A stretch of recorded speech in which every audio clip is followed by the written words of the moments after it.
What is up, guys? This is Mitch with SC Weather. Hope y'all been having a great start to y'all's weekend. We're going to talk a little bit about a huge pattern change next week for the entire southeast, the eastern seaboard. Even potentially cooler air than we had last weekend across the southeast. And before we get going, hey guys, if y'all haven't subscribed, hit that subscribe button. Even if you're not a person who subscribes a lot, if you live here in South Carolina, the Carolinas, and the southeast, winter is coming.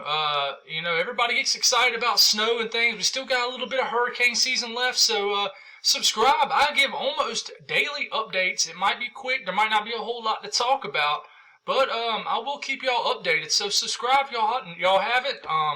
Trying to get to 1,000 subscribers by the end of the year, so much appreciated. Twitter link, Facebook link right here. I'm very active on both, very, very active, and I love interacting with you guys. But let's get going. So we're going to start with the GFS model, and let's back it up here. We're way too forward here. I was looking at some things earlier before I started this video, but check it out. We get into this coming Monday. Check it out. This is dew points. You got dew points in the 40s and the 50s, and then you got dew points in the 60s and 70s here in the southeast. Basically, dew points is a good way to symbolize a pattern change or a frontal boundary here.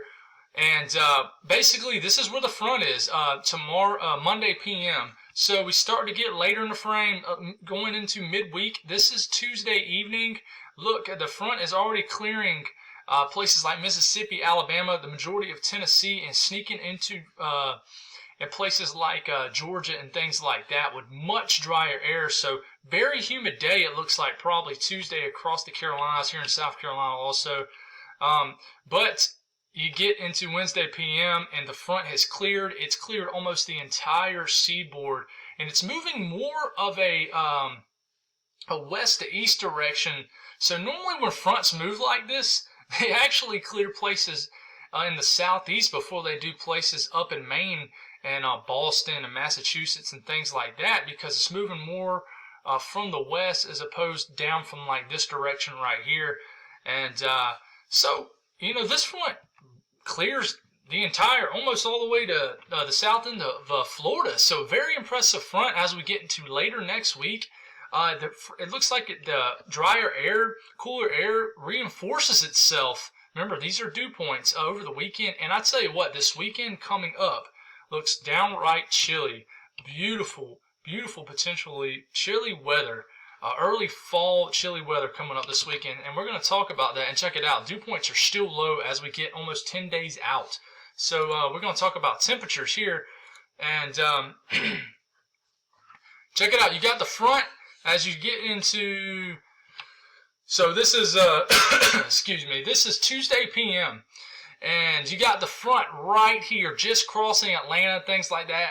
So I think it'll be a very humid day, obviously Monday and Tuesday. Temperatures and humidity will soar, winds from the southwest, and a very warm day ahead of the front. But I think overnight Tuesday into Wednesday, the front clears the state, and we potentially, this is the GFS, potentially wake up in the 50s and things for Wednesday morning, and it's the start of a fall air mass that looks even longer in duration than the one this past week over this past weekend. And check it out, temperatures on 40s widespread, almost in the entire area of the Mid-South, Tennessee, Mississippi, Alabama, almost all the way to the coast in the 40s. Beautiful day, I think, across the southeast where the front has passed. Texas begins to heat back up, but beautiful day. The front just passed through. Another cool night, but check it out. You get into this weekend, next weekend, and it really looks like the cool air reinforces itself, and this is where we could have the chilliest air of the season next weekend. I think we'll have our first freezes for people who haven't had them already in the mountains, potentially Asheville or something like that, and definitely at lower elevations. But I think highs, it'll be phenomenal football weather next weekend. It's already not that bad today. You kind of got that cloudy feel, but it's definitely humid out there this Saturday. But next Saturday, mark my words, is going to be amazing football weather across the southeast. But I tell you what, next Sunday morning could be just downright chilly across the southeast. So Very, very cool air mass, and this is the, let's see, this is the Euro, and they're a little different, and as we get into midweek, here comes the front, but I tell you, the front is lagging a little bit.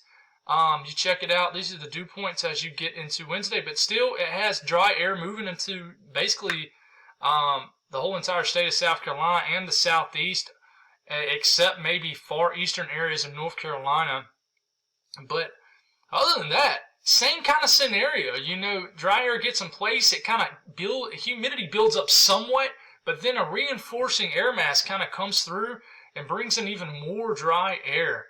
And this looks like the chilliest air mass of the season. Widespread 40s for dew points, and it lingers all the way, until the end of the run, which is 10 days out. So this is temperatures, and I got a close-up view of this. And check it out. You get into Wednesday morning. It's just a tad. It's a hair behind the GFS, but you get the point. Beautiful days. And if you look right here, these are the days, guys. If I'm moving too fast for you, this stands for Friday. 06Z is probably overnight Thursday into Friday into early morning hours of Friday, and you got the date right there, 02 of October, so October 2nd. But you get into the weekend, Friday, phenomenal day, next Friday. And just only 60s for highs for a ton of the southeast under probably clear Carolina blue skies and just some chilly air. So you get the point. And these are temp anomalies. I'll run through these quick. But basically, temp anomalies is the temperatures compared to average. So you obviously got the blues and the pinks. When you get into the pinks, you're well below average as far as temperatures. The reds and this kind of pink right here. So you still got pink, just more purplish. But you can see where the front is and where the air mass gets in, and then we get into some well below average. And then that reinforcing shot of cool air moves in over the weekend. Sorry, my internet's not the fastest, so it's lagging. And just the entire eastern part of the U.S. is below average temperatures.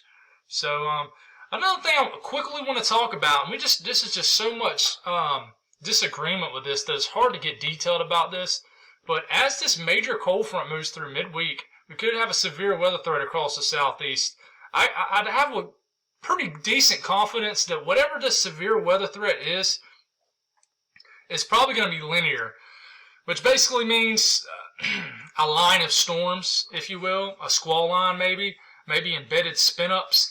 I'm starting to wonder if this comes through overnight to Tuesday night to Wednesday, which I would think lessen the threat of severe weather. Not necessarily if you have the right ingredients, as we saw back in Easter of this year. That went kind of in the early morning hours, and that didn't change nothing.